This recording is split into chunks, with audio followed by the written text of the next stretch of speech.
자, 이제 전 시간까지 우리가 보신 게 공인중개사법을 보셨어요. 이제 공인중개사법을 보셨고요. 이제 지금부터 볼 거가 무슨 법을 보실 거냐면 부동산 거래 신고 등에 관한 법률을 보실 거예요. 이제 이거를 해서 이제 문제로 이렇게 치면 여기서 30문제가 나오고요. 30문. 여기서 4개에서 5개 이렇게 이제 출제 될 수 있는데 지금 요게 시험 범위에 들어간 지가 2번밖에 안 됐거든요.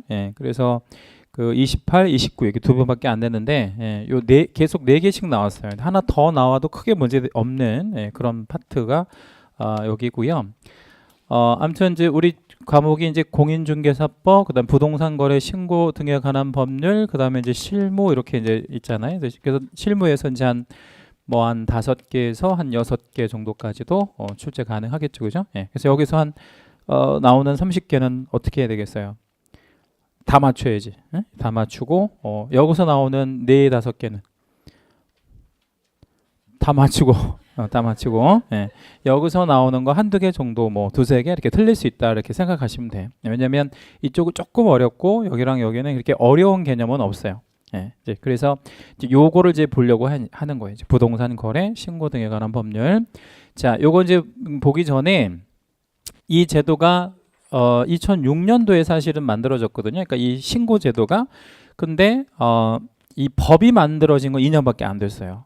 그러니까 이 제도가 만들어진 게 2006년도에 만들어졌는데 이 2006년도에 만들어질 때는 여기에 있었어요. 여기에.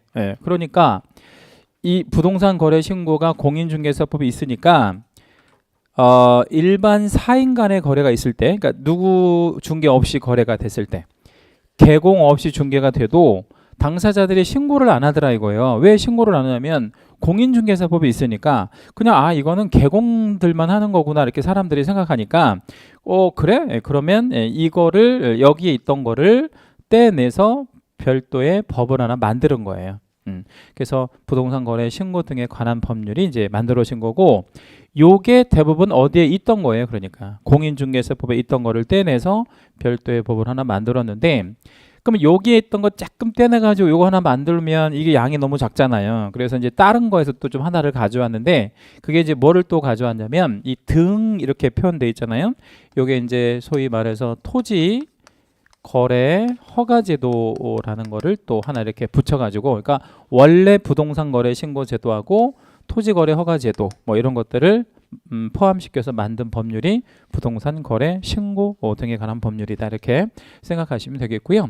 자, 그러면 2006년도에 이 거를 그러면 부동산 거래 신고 제도는 왜 만들었느냐 이걸 좀 소개해 드리면요.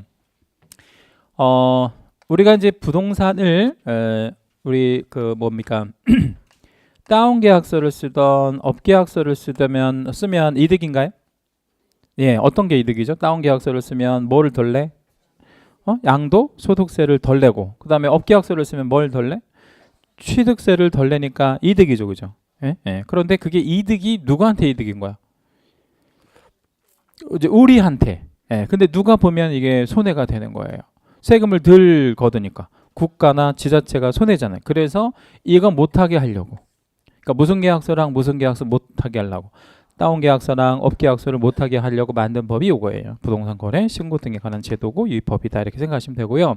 실거래가를 신고하게끔 하는 제도다 이렇게 생각하시면 되고요. 이 실거래가 신고 제도가 그 대표적인 거래 규제라고 볼 수 있어요. 그러니까 거래를 하는 데 있어서 가격을 속이지 못하도록 이렇게 만들어놓은 제도, 여기 부동산 거래 신고 제도. 자, 그러면 뭐 그런 취지 같은 거는 쭉 설명드렸고 총칙으로 막바로 내려갈게요. 총칙으로 내려가시면 재정 목적이 있는데 한번 읽어보겠습니다. 지금부터는 공인중개사법이 아니라는 거예요. 그러면 지금부터는 이제 부동산 거래 신고 등에 관한 법률입니다.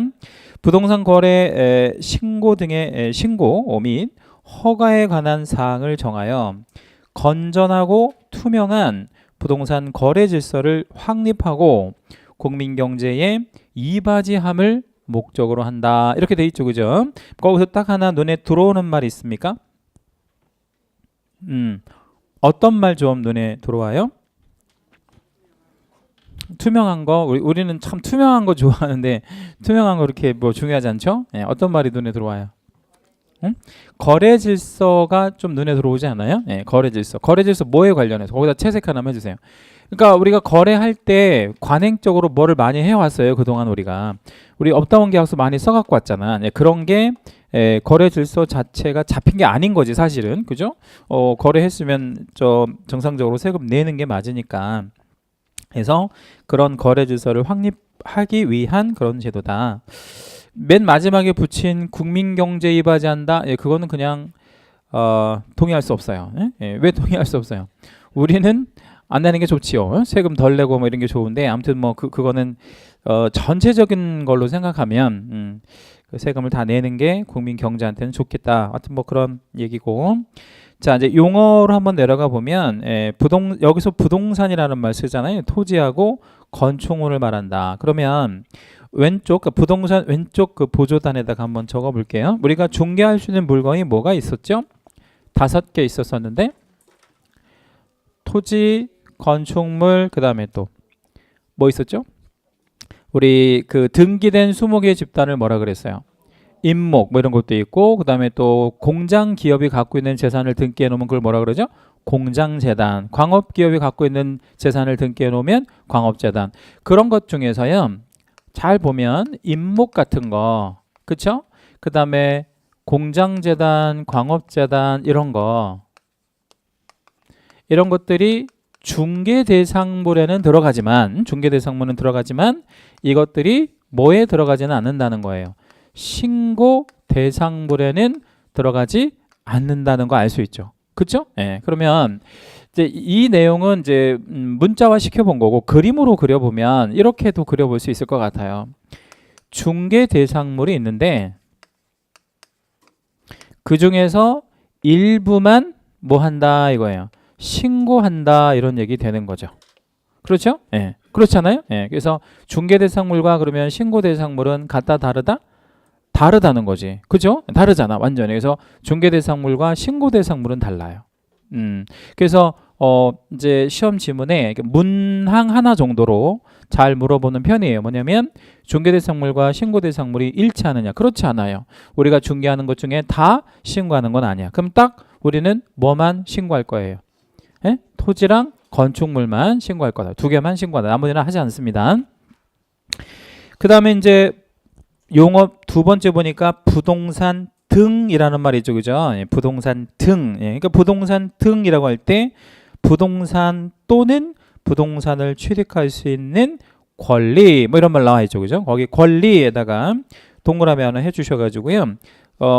몇 글자 쓸 수 있는 공간으로 한번 위아래 아무데나 한번 빼보시고요. 거기서 말하는 권리는요. 분양권과 입주권을 말해요. 분양권과 입주권. 나중에 이제 분양권과 입주권은 어떻게 다른지는 따로 설명드릴게요. 자, 그러면 부동산 등이라는 말과 부동산이라는 말은 좀 다르네요. 그러면 권리까지 포함이 되면 우리가 뭐라고 부르고? 부동산 등이라고 부르고, 그냥 등자 빼고 부동산이라고 하면 여기서는 토지, 건축물만은 말한다. 이렇게 생각하시면 되겠습니다. 거래 당사자 있는데 우리가 국가가 과세하려면 임대차가 많아야 과세가 되는 거예요? 아니면 매매가 많아야 과세가 되는 거예요? 매매. 그래서 거기서 거래 당사자라는 거에서는 임대, 임차 이런 건 다 빠지는 거야. 그리고 오로지 뭐만 과세할 수 있으니까 매매만. 그래서 매도인과 매수인이 거래 당사자가 되고요. 이때 외국 애들도 우리나라에 들어와서 부동산을 취득하거나 팔거나 할 수 있지 않겠어요? 그때 외국인도 포함되는 거예요. 거기 외국인 등 포함에다가 채색 하나만 해주시겠습니다. 외국 애들도 우리나라에서 신고해라 이런 얘기죠. 외국 애들도 다운 계약서, 업 계약서 쓰나요? 외국 애들도 쓰겠지. 못된 거는 잘 배우니까. 예, 그러면 외국 애들도 신고해라 이거. 실거래가로 신고해라. 그러면 거기 외국인 등이라는 개념을 사용했는데 밑에 외국인 등 안에는 꼭 외국 사람만을 얘기하는 건 아니에요. 그러면 누구까지 외국인이냐면 외국 법인, 그 다음에 외국 정부, 국제기구 이거 다 외국인으로 보는 거예요. 그러니까 쉽게 말하면 한국 사람이나 한국 법인, 대한민국, 뭐 우리나라 지자체 이런 거 제외하면 다 외국인으로 보는 거예요. 그렇게 넓게 생각하시면 됩니다. 보조단에다가 한번 적어볼게요. 외국인은 어떤 사람이 외국인이냐면요. 뭐가 아닌 사람은 외국인이에요. 우리 외국인이라고 그랬잖아. 그러면 뭐 아닌 사람은 외국인이지? 내국인이 아니면 다 외국인이잖아요. 그러면 외국인, 내국인 이렇게 얘기할 때 이 말도 참 우스운 게 지금 여러분 가족 중에 외국 나가 있는 사람 있어 없어? 있죠. 있을 수 있잖아. 얼마든지. 굉장히 많잖아요. 요즘에는. 그럼 외국 나가 있으면 다 외국인이네. 외국에 나가 있으니까. 근데 그렇게 생각하면 안 된다고. 그러니까 여기서 외국인의 개념은 국적을 가지고 있는 거야. 그러니까 지금 어디 있느냐, 어디 사느냐 이 개념이 아니라 국적의 개념인데 어느 나라 국적을, 그렇죠? 대한민국 국적을 뭐 하고 있지 않으면, 보유하고 있지 않으면 외국인이야.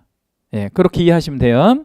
대한민국 국적을 보유하고 있지 않으면 외국인이에요. 여기다 등자를 붙이는 거는 외국 정부나 외국 뭐 법인 이거 포함하는 개념이고, 사람으로 따지면 국적을 보유하고 있지 않으면 이건 외국인에 들어간다. 그러면 한국 사람은 어떤 사람이 한국 사람이에요? 대한민국 국적을 갖고 있는 사람은 한국 사람이지. 자, 그러면 대한민국 국적을 갖고 있고 외국 영주권을 가지고 있는 사람이 있어. 자, 다시 대한민국 국적을 가지고 있고 외국 영주권을 가지고 있어요. 한국 사람이야, 외국인이야? 한국 사람이에요. 왜? 대한민국 국적을 가지고 있으니까. 이번에 좀 더 어렵게 해볼게요. 대한민국 국적도 있고 외국 국적도 있어. 그럼 한국 사람이야. 왜? 대한민국 국적 있으니까. 예, 그렇게 생각하시면 돼. 무조건 없어야 되는 거예요. 한국 국적이 없을 때 이걸 외국인으로 본다. 이렇게 생각하시면 돼요. 우리나라는 복수국적이라고 하는데 복수국적을 허용해요, 안 해요? 허용합니다. 예, 복수국적 두 가지 복수국적 허용하고 있고 남자 여자 아니면 둘 다 여자만 복수국적으로 허용하고 남자는 일정한 나이가 되면 둘 중에 하나를 선택해야 돼. 왜? 군대 때문에. 예, 여자는 다 가능한데 남자는 군대 때문에 그 나이가 있어. 그 선택하는 나이가. 그래서 그때까지 군대 가고 싶으면 그냥 가도 되고, 그럼 우리나라 국적 인정되고 가고 싶지 않으면 어떻게 하면 되겠어? 우리나라 국적을 포기하면 군대 안 가죠. 그렇게 해가지고 지금까지 못 들어오고 있는 놈 하나 있잖아. 예, 뭐 누구라고 얘기할 필요는 없고. 예. 그래서 지금 못 들어오고 있잖아요. 예, 아무튼 그런 거 좀 말하자면, 아무튼 국적을 가지고 따진다 이렇게 생각하시면 되고요. 오른쪽 2번에 보면 부동산 거래 신고의 뭐 연역 이렇게 있는데 거기 아까 말씀드린 대로 그런 제도예요. 업다운 계약서가 너무 이제 이렇게 막 무분별하게 많으니까 그런 것들을 좀 극복하기 위해서 너무나 사람들이 무분별하게 업 계약서를 쓰고 막 다운 계약서 쓰고 뭐 그러니까 그걸 좀 개선하기 위해서 만든 거죠. 제가 회사 생활을 할 때 잠실 주공 3단지로 기억이 되는데 그때 잠실 주공 3단지가 시세가 한 5억 정도 이렇게 나갔었던 걸로 기억이 돼요. 근데 이제 제가 어떤 중개사무소를 가서 뭐 이렇게 이제 좀 조사하는 과정에서 이 계약서가 하나 좀 쓰여져 가지고 얼마에 쓰나 이렇게 봤더니 실거래가가 5억인데 그 계약서를 1억 2천으로 쓰더라고. 예, 1억 2천을. 옛날 얘기예요. 지금 이렇게 쓰는다는 게 아니라 옛날에. 그러니까 이렇게 쓰면 국가가 양도소득세도 훨씬 못 받고 취득세도 훨씬 못 받게 되잖아요. 이런 것들이 너무 무분별하게 많아지니까 이제 도입된 제도가 실거래가 신고 제도고, 그러면 이 제도가 말하자면 부동산 거래했을 때는 실거래로 신고해라 이렇게 하면 사람들이 말을 잘 들어 안 들어? 그러니까 이 부동산 거래 신고 법을 만들었으니까 오늘부터 신고 제대로 해 이렇게 만약에 하면 잘 듣냐고 안 듣냐고? 안 듣지. 그럼 여기다 이제 뭐를 이제 많이 규정해 놨겠어요? 우리 공인중개사법처럼 여러 가지 제재 같은 거를 많이 해놨겠지. 이제 뭐 이거 걸리면 뭐 하겠다, 뭐 이런 식의 이제 이런 제재들이 많아요. 그러니까 이거는 절차에다가 제재 같은 게 굉장히 중요해요. 이쪽 법에서는. 자, 뭐 그렇게 생각하시면 되고, 신고 의무자는 아까 누가 신고 의무자가 된다 그랬죠? 매도, 매수, 그죠? 매도, 매수가 신고 의무자가 된다 그랬고, 일단 그거 정도까지만 기억해 주시고요. 뒷장 한번 넘겨볼게요. 96페이지 가시면 양가로 3번에 신고 대상 물건, 그리고 신고 대상 거래 뭐 이렇게 있는데, 일단 신고 대상 물건을 먼저 좀 그 박스 안에서 채색을 한번 해볼 겁니다. 1번에 부동산이라는 단어 있죠. 채색하시고, 2번에도 보면 부동산이라는 단어 있어요. 그것도 채색해 주시고, 3번에 보면 다음 언어에 해당하는 자에 해당하는 지위라는 말 나오죠. 지위에다가 채색해 주시고. 자, 그럼 물건은 3개밖에 없는 거예요. 아니, 2개밖에 없는 거야. 뭐하고? 부동산하고 지위. 그럼 지위는 뭐냐? 아까 말씀드린 대로 2가지 권리를 말해요. 지위, 소유권이 아니니까. 무슨 권과 무슨 권을 지위라고 하나요? 분양권과 입주권을 지위라고 해요. 분양권과 입주권을 지위라고 합니다. 요건 조금 이따 다시 설명드리고, 자, 이제 계약을 한번 찾아볼게요. 계약은 딱 2가지 계약밖에 없어요. 1번에 부동산 옆에 무슨 계약이라고 붙어 있어요? 매매계약. 거기 매매계약에다가 채색 하나만 해주시고요. 2번 끝에 가보니까 공급계약 있죠? 공급계약에 두고 채색해 봅니다. 그럼 이거를 간단히 요약해 보면 아주 간단하게 정리할 수 있어요. 무엇과 무엇에 대해서 무슨 거래를 했을 때 신고해라는 거야. 부동산과 지위에 대해서 무슨 계약과 무슨 계약했을 때, 매매계약과 공급계약을 했을 때 신고해라, 이런 말이 되네. 그렇죠? 매매계약과 공급계약을 했을 때 신고해라. 그 지위가 정확히 뭐냐, 그 기억번에 보니까 부동산을 공급받는 자로 선정된 지위, 이렇게 돼 있죠. 그죠? 부동산을 공급받는 자로 선정된 지위. 요걸 이제 일반적으로 분양권이라고 생각하면 되고요. 니은번에 도시 및 주거환경 정비법이라는 말 나오죠. 그죠? 도시 및 주거환경 정비법은 도시의 주거 환경을 뭐 한다는 얘기예요? 정비한다는 얘기지. 왜? 도시의 주거 환경이 어떻게 돼서? 노후, 열악, 불량, 뭐 안전사고의 뭐 우려 같은 거, 이런 게 있어서 부시고 다시 짓겠다, 이런 거잖아요. 그래서 그런 것들을 입주권이라고 생각하시네. 맨 마지막에 입주자로 선정된 지위, 요거를 입주권이다, 이렇게 생각하시면 돼요. 자, 그러면 왼쪽 보조단에다가 지금 제가 계속해서 무슨 권과 무슨 권에 대한 개념을 말씀드렸죠? 분양권과 입주권에 대한 개념을 말씀드렸는데, 그걸 한번 보여드릴게요. 자, 청약통장부터 한번 얘기해 볼게요. 청약통장이라는 거 있으면 뭐 할 수 있어요? 청약할 수 있죠. 그럼 청약을 했어요. 그러면 이제 뭐 돼요? 당첨되겠죠. 당첨돼. 당첨되는 뭐 큰 비법은 있나요? 당첨되는 비법. 아까 제가 전 시간에 말씀드렸잖아. 뭐 의사 진단서 위조하고 그러면 되는 거야. 의사 진단서. 그래가지고 이제 당첨이 됐어요. 그러면 이 현장에 가봤더니 좋은 동, 좋은 호수가 걸린 거야, 내가. 그럼 계약해, 안 해? 계약하죠. 그럼 분양 계약을 체결하면 이때 중요한 거, 동호수가 특정될까요? 특정되지 않을까요? 동호수 특정되겠지. 내가 어디에 들어갈지 모른다 그러면 안 되잖아. 여기는 동호수가 특정이 딱 돼서 이 아파트에 얼마 주고, 분양 대금 얼마 주고 들어갈 거야, 이 계약을 체결하는데, 이걸 분양권이라 그래요. 분양받은 권리, 분양된 지위, 입주자로 선정된 지위, 뭐 이렇게 생각하시면 돼요. 자, 그럼 이건 소유권이에요? 소유권은 아니야? 소유권은 아직 아니죠. 분양을 받은 거니까. 그러면 돈을 내야 내가 소유권이 되지 않겠어요? 그래서 대금을 다 냅니다. 대금을 다 내면 이제 내가 뭐가 되는 거예요? 소유권이 되는 거죠. 이제 아파트 내 거가 된 거지, 그지? 그럼 이제 아파트에 들어가서 몇 년을 살았냐면 30년을 살았어요. 30년 살면 이제 어떻게 되겠어요? 노후 불량화 될 거 아니야. 그렇죠? 그러면 이거 뭐 해야 돼, 이제? 부셔야지. 예. 부시면 나는 뭐야 그러면? 응? 그 소유권이라는 건 물건이잖아, 그지? 근데 물건이 없어져 버렸잖아. 부셔버렸으니까. 그럼 나한테 뭘 줘야지, 응? 최소한 돈을 주든가 아니면 새로 지은 아파트에 뭐 할 수 있는 권리, 들어갈 수 있는 권리를 줘야 될 거 아니야. 입주할 수 있는 권리를 줘야 될 거 아니야. 그래서 이걸 철거하게 되면 입주권을 받게 되는 거죠. 새로 지은 아파트에 대한. 다만 이제 이 입주권은 두 가지 개념이 있어요. 재건축 입주권이 있고요. 재개발 입주권이 있습니다. 자, 이 두 개는 그냥 상식적으로 생각해보면 어떻게 달라? 재건축은, 재개발은 어떻게 다를까요? 기반 시설이 뭐? 어? 기반 시설까지만 알지. 기반 시설이 뭐? 좀 양호해. 에? 양호해 그러면 재건축이야. 그러니까 동네가 괜찮으면 재건축. 동네가 괜찮은 동네야 이러면 재건축. 예. 재개발은 후죠. 예, 후죠. 예, 후지면 재개발. 이렇게 생각하시면 돼. 자, 그러면 잠실은 뭐야?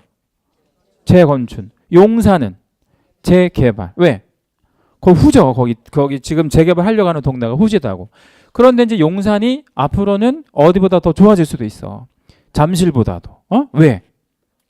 거기 용산에 엄청난 우리 대한민국을 상징하는 엄청난 어떤 상징물이 생길 수 있어. 뭐? 공원 같은 거. 예? 우리 저 뉴욕에 가면 그 복판에 공원 있잖아. 그거 같은 거 만들 거예요. 그럼 이제 주거 환경으로는 대한민국에서 최고로 좋은 데가 될 수도 있어요. 어디가? 용산이. 그죠? 예. 아무튼 뭐 그런데 아무튼 그래서 전체를 싹 이렇게 뜯어 고치는 게 재개발이고 그냥 아파트 하나 부시고 다시시면 그건 재건축이고 이렇다 생각하시면 돼요. 자, 그러면 이제 뭐하고 뭐를 확실히 구분했어요, 우리가?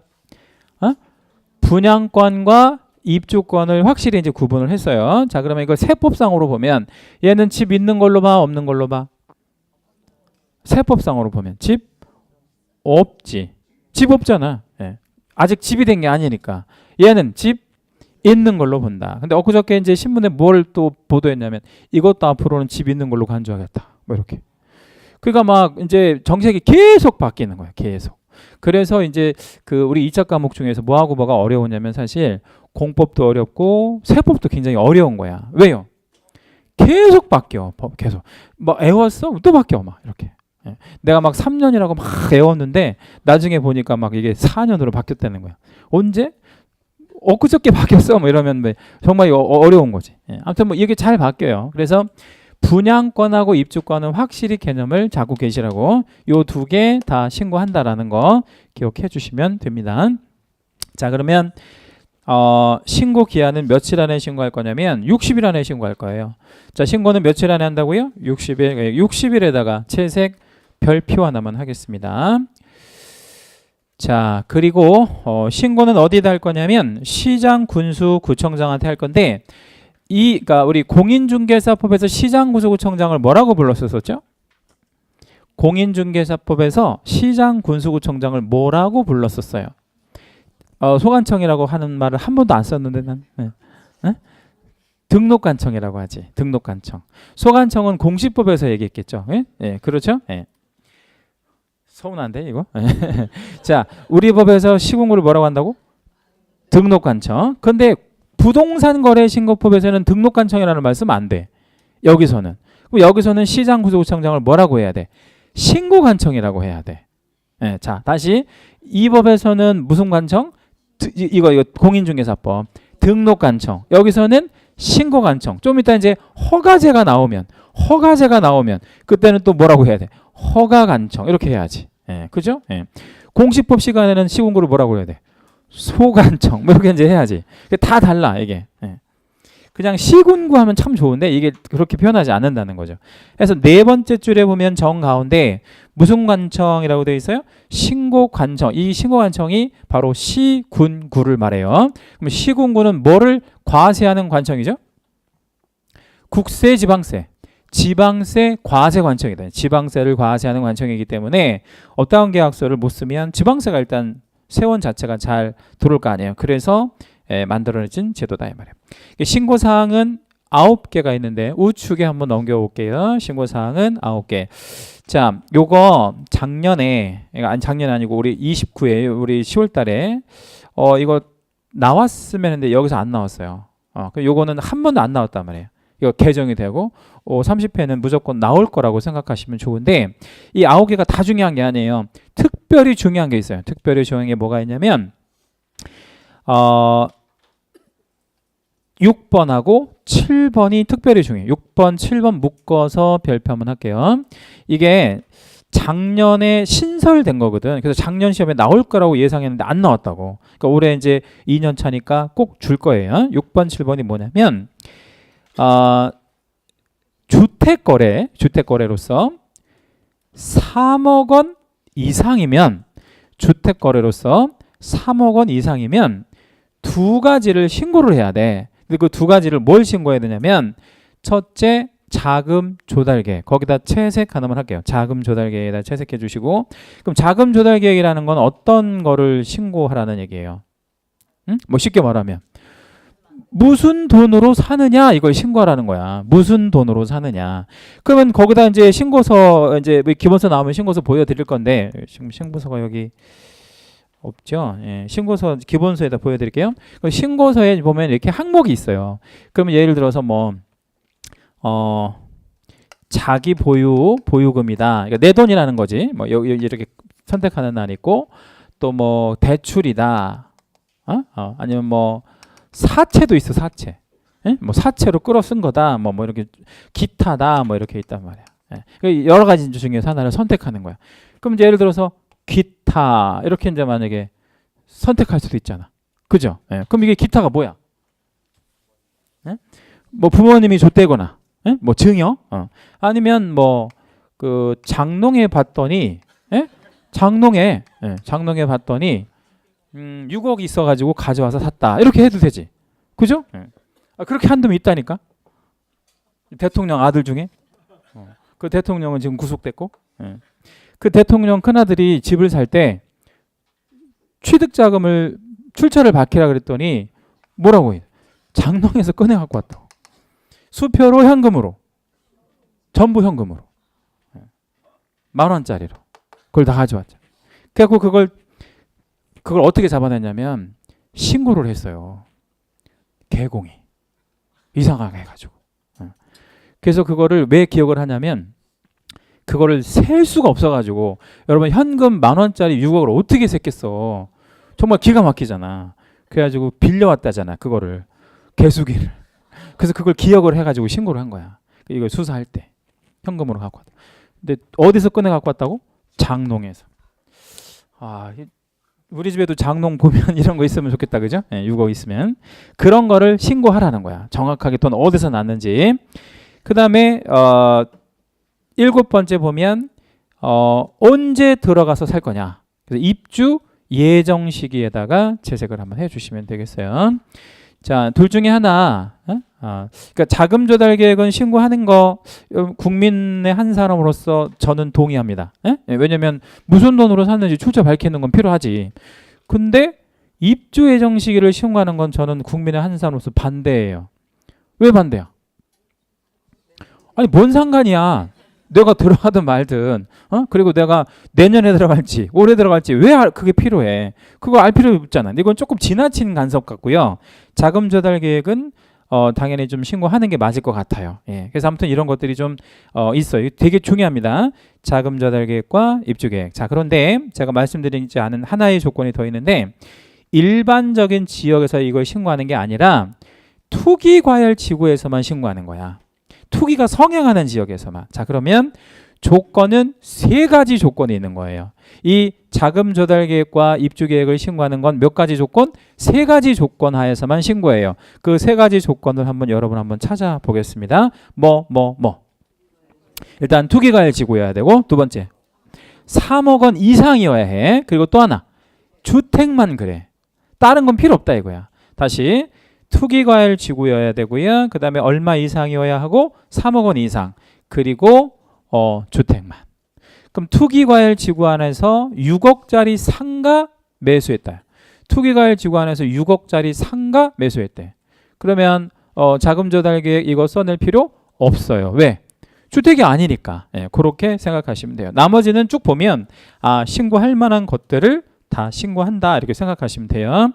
9번도 좀 알고 계셔야 되는데 9번은 뭐냐면 개공이 계약서를 썼을 때는 개공의 인적사항 같은 거를 신고해야 되는데 9번은 이것만 기억하시면 돼요. 뭐냐면 유동적이다라는 거예요. 9번 항목이. 왜 유동적이냐면 개공이 있으면 뭐 할 거지만 이거 신고할 거지만 개공이 없을 수도 있잖아. 그렇죠? 네, 그러면 이건 9번은 아예 뭐가 아닌 거야.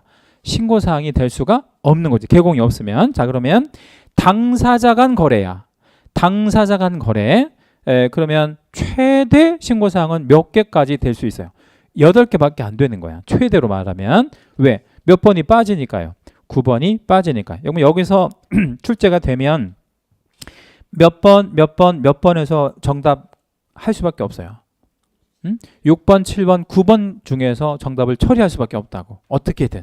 그러니까 이걸 막 애워가지고 이렇게 맞추는 이런 문제는 절대 못 내고 6번, 7번, 9번. 예, 그거는 나름 의미가 있잖아요. 예를 들자면 문제 아까 드린 대로 투기 과열 지구 안에 5억짜리 상가 매매를 개공의 중개를 통해서 이루어졌다. 이렇게 주는 거야. 사례로. 그래 놓고 신고사항 아닌 거 뭐냐 이렇게 나올 거 아니에요. 1번에서 5번까지. 그러면 어떤 게 신고사항이 아닐 수밖에 없어. 6번하고 7번은 신고사항이 아닐 수밖에 없는 거지. 예, 그런 식의 이제. 아니면 또 살짝 바꿔가지고 똑같은 지문 주고 당사자 간 뭐 합의 거래가 됐다. 그러면 몇 번도 답이 될 수 있는 거야. 9번도 답이 될 수 있는 거죠. 그렇게 해서 6번, 7번, 9번만 잘 이해하고 계시면 돼요. 자, 7번은 신고 필증이라는 말이 나오는데 이 신고 필증 관련해 가지고요. 오른쪽 보조단에다가 요걸 하나 좀 적어 놓을게요. 지금 공시법이 등기 하나요? 지적법 하나요? 지적법 해요? 등기 아직 안 배웠어요? 아직 안 나갔어요? 그러면 이거 아직 못 들어보셨겠다. 거민계약서 못 들어보셨겠다. 그죠? 처음 들어볼 수도 있다. 그죠? 거민계약서라는 게 있는데 이 거민계약서하고 신고필증하고 조금 달라요. 예. 근데 이게 기능적으로 보면 되게 비슷하거든요. 네, 이걸 좀 설명을 드릴게요. 등기법 시간에 배우는 거예요. 지금 제가 먼저 이게 나오니까 말씀드릴게요. 거민이라는 게 무슨 얘기냐면 계약서에다가 도장 하나 받아라 이 말이에요. 계약서에다가 뭐 받아? 도장 받아. 그래서 옛날에는 국민들 알기로 얼마나 우습게 알았냐면 그러니까 군부 독재 시절에 이런 종이에다가 도장을 찍어줘. 빈 종이에다가 도장을 찍어주고 이 종이를 아주 잘 관리해야 돼. 왜 잘 관리해야 돼? 계약서를 쓸 때 이 종이에다만 해야 돼. 그러니까 국민들 알기로 얼마나 개무시한 거야. 이런 종이를 나눠준다고. 여기에다가만 해야 돼. 거민빵을 찍어서 도장 종이를 주고 여기다가 해야 돼. 그럼 다시 쓰다가 틀리면 어떡해? 아니 찢는 건 내 맘인데 어떻게 해야 돼? 또 받아갖고 와야 되는 문제가 생기는 거야. 쓰다가 내용이 잘못 쓰면 어떻게 되겠어? 또 가야 되고 뭐 이렇게 해야 된다고. 이거 되게 번거롭잖아요. 지금은 그렇게 안 하고 그냥 종이에다가 이게 거민 안 찍고 그냥 종이에다가 뭐를 써? 계약을 써. 그 다음에 여기다 이제 뭘 받아. 이제 도장 하나 받아. 그럼 그걸 뭐라고 하냐면 거민계약서라고 그래요. 그럼 이게 불편해 안 불편해? 이게 불편하지. 뭐 이렇게 도장 받는 게 불편하잖아요. 그래서 지금은 이 거민계약서도 있긴 하지만 이걸로 이렇게 생각하시면 돼. 이걸로. 그래서 거민계약서하고 요거는 어떤 관계냐면 어떤 대체 관계라고 보시면 돼요. 그러니까 거민계약서 대신에 뭐 있으면 되는 거야? 신고필증. 그렇죠? 그리고 신고필증이 만약에 없으면 뭐 있으면 되는 거야? 거민계약서가 있으면 되는 거예요. 서로 대체 관계에 있다 이렇게 생각하시면 돼. 대신 내 맘대로 대체하고 그러면 안 돼. 이게 정해져 있다고. 어떻게 딱 정해져 있냐면요. 아까 매매 있었다 그랬죠. 매매는 뭐를 하면 돼? 신고. 그럼 뭐를 받아? 신고 필증. 그럼 요걸 내면 등기할 수 있어. 그러면 이제 원래 매매가 검인의 대상이거든요. 근데 검인을 받을 필요가 없어진 거야, 이제. 왜 검인을 받을 필요가 없어졌어? 신고를 하면 되니까. 그러면 이제 소유권 이전 등기하는 게 말하자면 매매만이냐? 안 그래요. 교환 계약도 있잖아요. 교환. 그지? 교환은 뭐 하지 않아? 신고하지 않으니까 뭐가 필요해? 검인. 자, 그러면 정리해 볼까요? 매매는 뭐가 필요하고? 신고 표증이 필요하고, 교환은 검인 계약서가 필요한 거예요. 자, 그러면 증여 있잖아요. 증여는 계약인가요? 계약이야. 증여 계약이라고. 이것도 매매는 아니잖아. 그러니까 증여도 뭐가 필요해? 검인이 필요하다는 거죠. 그래서 이게 서로 대체 관계라는 게 무슨 얘기냐면, 매매는 원래 검인 받아야 되는데 이걸로 대신하는 거야. 뭐 필요 없고, 검인 필요 없고, 교환도 뭐만 있으면 돼. 요 검인 계약서. 그 대신 얘는 뭐는 안 해? 신고는 하지 않아. 그럼 우리는 둘 다를 가져갈 필요는 없다. 다시, 검인 계약서랑 신고 필증이랑 두 개 다 가져갈 필요는 없는 거야. 하나만 가져가는 거예요. 이해되죠? 예. 자, 그래서 요거는 내가 정하는 게 아니라 관청에서 정해 준 거야, 이렇게. 예. 그래서 매매는 신고 필증으로 들어가고, 교환 증여는 검인 계약서로 들어간다. 기능은 똑같아. 과세하려고 하는 거기 때문에. 예, 그래서 이게 어디에 들어가야 돼? 검인 계약서도 그렇고 신고 필증도 등기소에 들어가야 돼. 이게 안 들어가면 무조건 각하야. 등기 각하. 예, 그래서 이게 꼭 필요합니다. 그래서 신고 필증은 그런 의미로 이해하시면 되고요. 검인 계약서 대용이다 이렇게 생각하시면 되고, 8번에 금지행위 있는데, 공인중개사법에서 금지행위 되게 중요하잖아요. 근데 여기도 금지행위라는 게 있는데 여기는 그닥 중요하지는 않아요. 그래서 여기는 이제 어떤 정도라고 좀 그냥 개념만 읽어봐 드릴게요. 개공에게 부동산 거래 신고를 하지 아니하게 하거나, 그러니까 무신고해 주세요 이렇게 하거나, 거짓으로 신고하도록 요구하는 행위 이런 거 하지 말으래. 그 다음에 신고 의무자가 아닌 자가 거짓으로 부동산 거래 신고를 하는 행위, 쓸데없이 행정력이 낭비가 생기기 때문에 이것도 하지 말아라. 세 번째는 거짓으로 부동산 거래 신고를 하는 행위를 조장하거나 방조하는 행위도 하지 말아라 이런 얘기입니다. 조장은 부추기는 거고, 방조는요 그냥 가만히 있는 거, 말리지 않은 거, 이런 것들을 말하는 거죠. 뒷장 가시고 이제 9번에 타 법령 제도와의 관계 뭐 이렇게 이제 있는데, 자, 일단 여기까지 해서요. 그러니까 지금 97페이지까지를 한번 제가 간단히 요약을 한번 해봐 드릴 거예요. 타 법령 제도는 좀 다른 주제니까 간단하게 한번 요약을 한번 해봐 드릴게요. 그 우리 뭐 아무데나 여백 한번 찾아가지고 이걸 좀 적어놔 주시면 좋을 것 같아요. 부동산 거래 신고제를 한번 볼게요. 부동산 거래 신고제. 자, 일단 신고 의무자가 누군가를 한번 보고요. 신고 대상 물건과 거래를 한번 보고, 신고 기한, 신고 관청, 신고 사항, 이렇게 5개를 지금 중요하다고 생각하시면 돼. 간단히 말씀드리면, 자, 그러면 신고 의무자는 누구죠? 거래 당사자잖아요. 근데 거래 당사자인데 누구지? 매도, 매수. 그런데 자, 봐요. 제가 어떻게 쓸 건지 볼게요. 그러니까 거래 당사자죠. 그러니까 거래 당사자로 쓸 건데, 개공도 한번 써볼게요. 이게 무슨 얘기냐면, 신고는 누가 하는 게 맞아? 일단 원칙? 얘가 하는 게 원칙이야. 그런데 누가 있으면 누가 해야 돼, 신고를. 개공이 있으면 얘가 하는 게 맞아. 그래서 이걸 등호를 이렇게 한번 표시해 볼게요. 그러니까 원칙적인 신고 의무자는 누구이지만, 당사자지만, 누가 있을 때는, 개공이 있을 때는 무조건 개공이 하는 거야. 우선순위가 얘가 빨라. 자, 그러면 개공이 없을 수도 있나요? 예. 그럼 누가 해야 돼? 거래 당사자. 그럼 원칙은 누구야? 거래 당사자야. 개공은 예외적 신고 의무자인데, 예외적 신고 의무자이지만 우선순위가 빠르다고. 그쵸? 예. 그래서 이거는 원칙, 얘가 예외적 신고 의무자예요. 예. 자, 신고 대상 물건은 간단히 말씀드리면 이렇게 정리해 보면 되겠죠? 물건 2개. 뭐하고 뭐가 있었다 그랬지? 부동산이라고 하는 거하고 토지 건축물, 예, 그 다음에 플러스 뭐? 지위. 예, 그래서 권리에도 좋고요. 예, 부동산과 지위. 그러면 여기 부동산에서 지위는 어떤 거하고 어떤 게 들어간다 그랬죠? 분양권, 입주권. 예, 이렇게 예, 정리해 주시면 되고. 분양권은 아직 소유권이 되기 전 단계. 예? 입주권은 소유권이 되었다가 부시고 다시 받은 권리. 이렇게 생각하시면 되고요.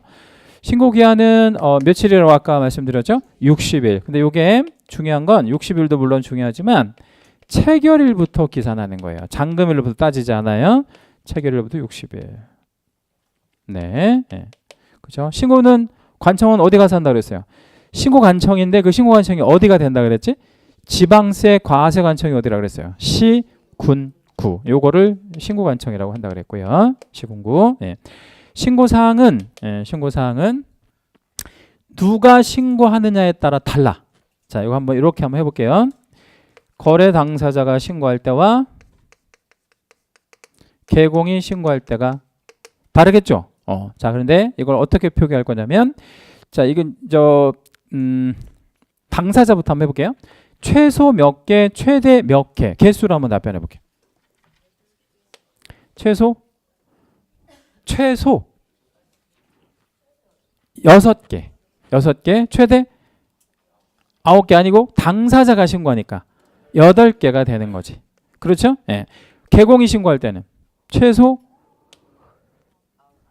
7개에서 9개. 자, 왜 이렇게 나올 수밖에 없어? 원래 9개인데 2개가 유동적이잖아요. 그 2개가 뭐였지? 자금 조달 계획과 입주 계획이 유동적이니까 2개가 왔다 갔다 하는 거고, 개공이 들어가면 개공의 인적 사항은 무조건 들어가니까. 그렇죠? 네, 그래서 전부 하면 최소 6개에서 최대 9개까지 신고 사항이 되고, 그 유동적인 거 3개를 기억하셔야 돼. 그 유동적인 거 3개가 뭐야? 자금 조달 계획 하나, 입주 계획 하나, 또 하나 뭐예요? 개공의 인적 사항. 이렇게 기억하시면 되고요. 요거 알면 일단 한 문제 무조건 맞춘다고. 여기서 하나가 나오니까 반드시. 간단해요. 이 제도 되게 의외로. 자, 그럼 이제 98페이지로 가셔서 이제 다른 주제이긴 한데, 타법령 제도의 관계. 거민 제도의 관계. 아까 거민 받으면 거민하고 이제 신고하고 서로 대체 관계라고 말씀드렸잖아요. 그래서 매매 같은 경우는 원래 뭐를 받아야 되는데 뭐를 하는 거야? 거민을 받아야 되는데 신고를 한다 그랬지. 그러면 신고하면 뭐는 안 해도 되네. 이제 거민은 안 해도 돼. 그래서 그걸 한번 채색 한번 해볼 건데요. 뭐라고 돼 있어요? 세 번째 줄에 거민은 뭐한 것으로 본다. 받은 것으로 본다. 거기다가 채색 별표 하겠. 중요. 부동산 거래 신고하면 무엇 받은 것으로 본다. 거민 받은 것으로 본다. 매매만 그렇다는 거예요. 매매만. 교환, 증여 이건 거민을 대신 받아야 되겠죠. 이번에 농지, 취득, 자격, 증명제도 이렇게 돼 있는데, 이걸 이제 줄여서 농취증이라고 줄여요. 아직 공법에서 아마 농지법 안 나갔을 텐데요. 우리 거기 왼쪽 보조단에도 한번 적어볼게요. 먼저 나오니까 어쩔 수 없고요. 자, 농지가 뭐냐면 일단 농지가 지목으로 따지는 거예요. 전, 답, 과수원, 전답과 요 세 개를 뭐라 그래? 농지라고 해요. 그런데 우리나라는 농지를 아무나 못 사게 하고 있어요. 자, 우리나라는 농지를 아무나 못 사게 하고 있어요. 왜 그럴까요? 투기하고는 조금 관련이 없어요. 투기하고는 좀 관련이 없고요. 땅을 놀리는 것도 관련이 없어요. 그러니까 실제 농사를 질 사람만 사게 만드는 건데 왜 그러냐 이거지. 왜? 그러니까 예를 들자면 서울 사람들이 저 땅을 사면, 농지를 사면 농사 저 안 줘. 안 지니까. 그럼 안 되잖아. 그러니까 실제 농사를 질 사람만 사게끔 만드는 제도. 그걸 농지 취득 자격 증명이라 그래요. 예? 그러니까 그러면 서울 사람이 농사 지면 안 돼? 응? 아니 그럼 서울 사람이 농사 지으면 안 되냐고. 지을 수 있지. 예, 그런데 써내야 돼. 뭘 써내야 돼? 농사를 어떻게 짓겠다는 계획서. 그걸 농업 경영 계획서라고 그러는데 그걸 써내도록 하고 그걸 써내서 관청에서 심사해서 이 사람 농사 지을 만한 사람이구나 판단이 되면 농지증을 말하자면 발급하고 농지를 취득할 수 있는 거예요. 그래서 이건 농지는 경자 유전의 원칙이라고 해가지고요. 이 원칙이 중요한 원칙이고 이걸 달성하기 위해서 만든 제도가 농지 취득 자격 증명 제도예요. 그러면 이거 한자 그대로 풀어보면 경자가 뭐예요? 경자가 밭을 가는 사람이 이런 뜻이죠. 박경자니까 밭을 가는 사람이 유전한다는 게 뭔 말이에요? 유전. 농지를 소유해라. 그러니까 밭 가는 사람이 농지를 가져라. 이런 얘기가 되는 거죠.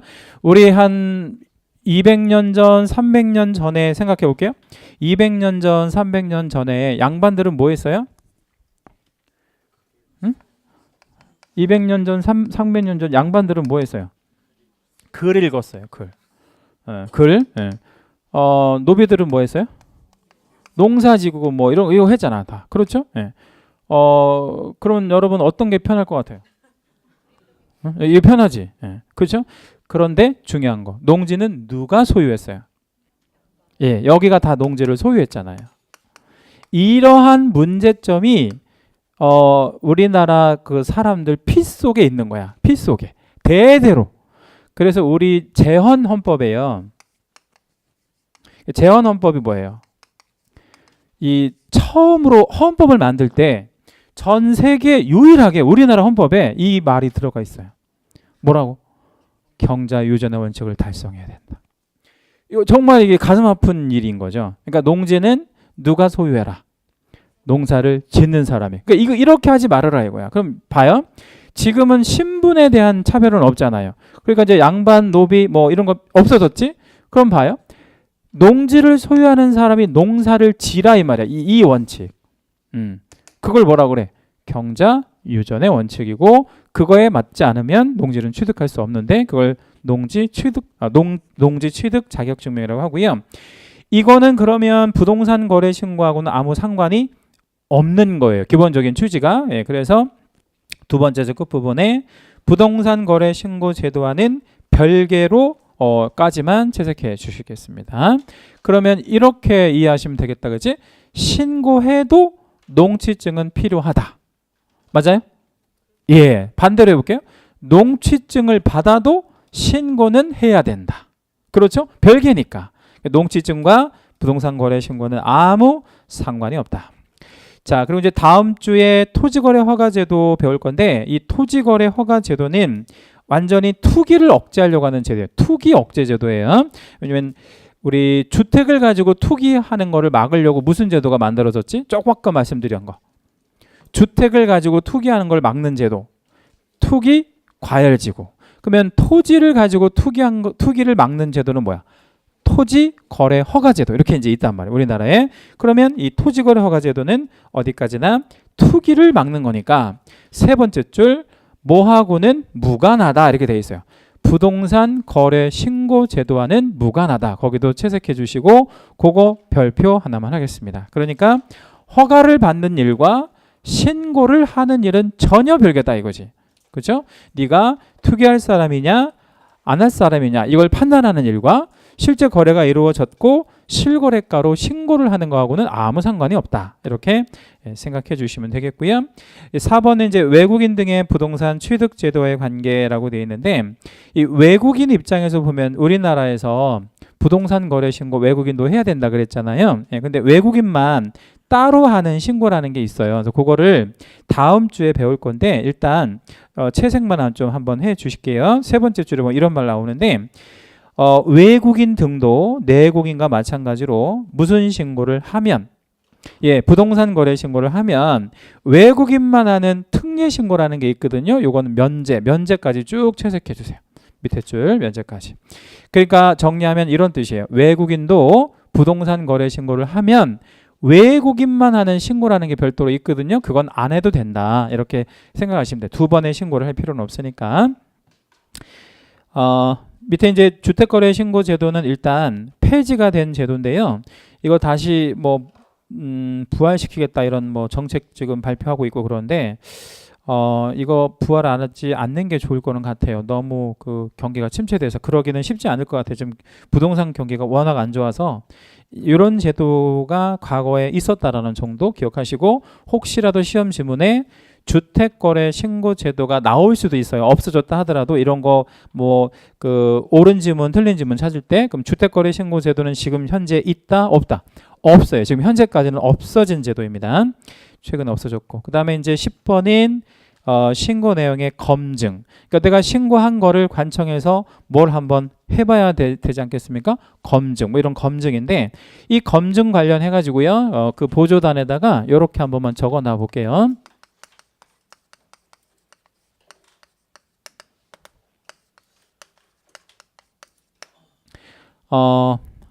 제일 먼저 검증 체계라는 게 필요해요. 검증 프로그램이 있어야 되겠죠. 이거를 누가 운영할 거냐면 국장이 운영할 건데 이가 좀 중요해요. 이 검증 프로그램을 말해요. 검증 프로그램. 검증 프로그램은 누가 만든다고요? 국장이. 예, 이거 왜 국장이 만들어야 되냐면 자, 이 부동산 거래 신고 제도는 어떤 특정한 지역에서 시행하는 제도예요? 아니면 전국적으로 시행하는 제도예요? 이게 전국 제도거든요. 그러면 검증하는 검증 프로그램은 지자체별로 만들 수가 없잖아요. 그러니까 그건 전국적으로 필요하잖아. 그러면 전국적인 검증 프로그램을 만들 사람은 누구밖에 없어? 국장밖에 없는 거지. 그죠? 네, 그렇게 생각하시면 돼. 자, 그러면 이 검증 체계를 활용해 가지고요. 실제로 검증을 하는 작업이 필요하죠. 이걸 검증이라 그래. 그냥 검증. 검증 체계를 활용해서 검증을 하는 절차가 필요하죠. 검증한다는 게 뭐냐면 이 프로그램에다가 넣어서 돌리는 거야. 이렇게 거래 내역을. 그래서 평균가 이하로 만약에 신고가 됐거나 평균가 이상으로 신고가 된 거는 탁탁 튀어나오게 만들어 놓은 거죠. 이 프로그램을 해서 너무 낮게 신고가 들어오거나 너무 높게 신고 들어온 거는 조사할 수 있도록 이렇게 하는 거예요. 그럼 누가 그걸 해야 되겠나 생각해 봐요. 그러니까 국장은 검증 체계를 만들고 그러면 이걸 실제로 검증하는 절차가 필요할 거 아니야. 실제로. 그럼 누가 해야 되겠어요? 자, 1번 시장구청장 즉 신고관청, 2번 시도지사. 신고관청이 해야지. 그래서 이거는 시군구가 하는 거예요. 신고관청이 이거 한다. 예. 신고관청 혹은 시군국 다 좋아요. 얘가 이제 하고요. 이걸 누구한테 보고해줘야 국장이 이 검증 프로그램에다가 계속 업데이트 하겠어요. 예? 국장한테 보고해줘야지. 예. 근데 이게 예전에는 다이렉트로 보고가 됐거든요. 근데 지금은 이걸 다이렉트로 보고하니까 중간에 누가 하나 삐진 사람이 있어. 예? 이렇게 다이렉트로 보고하니까 누가 삐지겠어? 시도지사가. 그래서 이제 삐지지 마 그래가지고 시도지사한테 통해서 보고가 이루어져. 이렇게. 그러니까 시도지사를 통해서 보고가 이루어진다. 이렇게. 예. 그러니까 이렇게 유기적으로 이렇게 도는 거야. 이렇게 검증 이 체계가 이렇게. 예. 근데 중요한 건 검증 프로그램은 국장이 만든다는 거. 그리고 그걸 업데이트는 이런 식으로 이렇게 유기적으로 이렇게 한다. 그리고 하나만 더 정리해 볼게요. 이렇게 돌아가면 무슨 세는 잘 받아? 지방세. 왜냐면 지방세 쪽이잖아요, 이쪽은. 그럼 무슨 세는 지금 전혀 정보가 없는 거야. 국세. 그래서 국세 부가관청한테도 알려줄 거거든. 그럼 자, 국장이 기획재정부 장관한테 알려주는 거 어때요? 이렇게 다 모아서 기획재정부 장관이나 국세청장한테 알려주는 거 어때? 그렇게 하는 거 괜찮을 것 같잖아요. 근데 그렇게 안 하고요. 이렇게 하고 있어요. 시군구가 이거를 관할 세무서에다가 보고한다, 통보한다 한번 찾아보세요.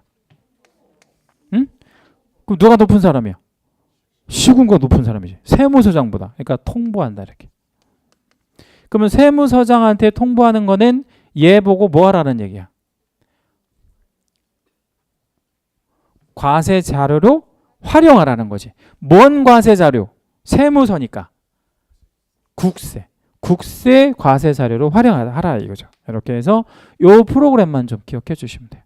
예. 그래서 검증 이거까지가 있어요. 그래서 이제 지금 제가 이렇게 만들어 드린 어떤 그 흐름이 지금 99페이지까지 쭉 내어 있는 그러니까 이렇게 그 기술되어 있는 거를 종합해 보면 이 그림이 나와 있는 거예요. 대충 이해되셨죠, 그죠? 예. 그러면 거짓 신고 같은 거 한 거를 다 잡아내서 이제 그 조사도 하고 뭐 한다 이 말이죠. 예. 자, 그리고 이제 추가적으로 좀 몇 개만 살펴보도록 하겠습니다. 거기 99페이지 쪽에 오시면 동그라미 2번이요. 그러니까 이제 하단 쪽에 11번 조사 쪽에 하단에 보면 관련 자료인 거래대금 지급을 증명할 수 있는 자료 이렇게 돼 있죠, 그죠? 그거 따옴표 된 부분에다가 채색을 좀 하나만 해 주세요. 이게 이제 말하자면 그 토지인데 거래가가 100억짜리 토지가 신고가 딱 들어왔어요.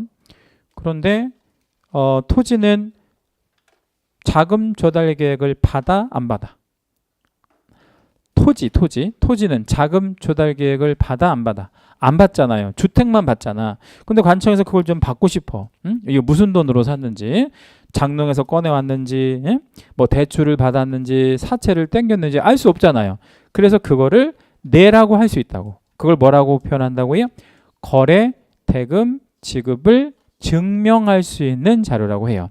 그럼 이 거래 대금을 증명할 수 있는 자료에는 딱히 뭐 정해져 있는 거는 아니고 예를 들자면 어떤 게 있겠나 한번 생각해 보세요. 예를 들어서 내 통장에서 뺀 돈으로 조달했어요. 그러면 뭐를 내면 되겠어? 통장 4번 뭐 이런 거. 자, 그러면 은행에서 대출 받았어요. 그럼 뭘 내면 되겠어요? 예? 대출 확인서 같은 거 이런 거를 내면 되는 거야. 정해져 있는 건 없다 이거야. 정해져 있는 건 없다. 예. 부모님한테 증여 받았어요. 그러면요. 그냥 증여 확인서 써내면 되는 거야. 예. 그럼 이제 그거 가지고 증여자 누구, 수증자 누구 해가지고 딱 써서 내면 돼요. 그럼 이제 과세관청에서 그거 가지고 이제 증여세 과세하고 하겠죠. 뭐. 예. 그렇게 이해하시면 돼요. 조사 결과 보고 관련해서요. 맨 마지막에 보면 매월 1회 국장에게 보고 뭐 이런 말 나옵니다. 거기다 우리 채색 하나만 해주시고 별표 한번 할게요. 자, 그리고 칠판 한번 봐보면 이 흐름으로 지금 된다 그랬잖아요. 이 검증이. 예, 그런데 시군구가 시도지사한테 보고하는 거는 딱히 어떤 기간 같은 게 정해져 있지 않아요. 예, 기간이 딱 정해져 있지 않고 수시로 그냥 한다고 생각하시면 돼. 근데 얘한테 보고하는 건 딱 기간이 정해져 있어. 언제 하면 된다 그랬어요. 매월 1회. 매월 1회. 예, 그러면 요것도 중요하고, 예. 그러면 1년에 몇 번을 보고하면 되겠어요? 장관한테는 12번을 보고해야 돼. 매월 한 번은 보고해야 되니까. 이게 원래 매월 10일까지 이렇게 되어 있다가 매월 1회로 바꿔버렸어요. 이건 왜 바꿔버렸냐면 아니 법을 만드는 애들이 얼마나 머리가 나쁜 애들이냐면 매월 10일 날 보고하라 그러면 어떤 일이 생기겠나 생각해봐요. 그 아무 생각 없이 법을 만든 거지. 매월 10일 날 보고하라 그러면 어떤 일이 생기냐고. 매월 10일 날 보고하라 그러면 일요일일 수도 있고, 아니 그것도 문제지만 어떤 게 더 문제야? 자, 우리나라에 몇 개의 시도가 있어요. 17개의 시도가 있는데 그걸 10일 날 다 국장한테 보고하면 국토부는 그걸 어떻게 처리할 거냐고. 그렇죠? 네, 그런 문제점 때문에 분산시키려고 이제 어떻게 매월 1회로 이렇게 바꾼 거예요. 네, 그래서 이렇게 좀 기억해 주시면 되고요. 요것도 전체적으로 보면 뭐 좀 흐름 정도는 알고 계시는 게 좋아요. 자, 오늘 수업은 여기까지 하고요. 다음 주에는 이제 외국인만 하는 신고 뭐 이런 것들이 좀 있는데 그거 하고 토지거래 허가제 이제 중개 실무 파트 이쪽으로 한번 넘어가 보도록 하겠습니다. 자, 여러분 고생하셨고요. 다음 주에 뵐게요. 수고하셨습니다.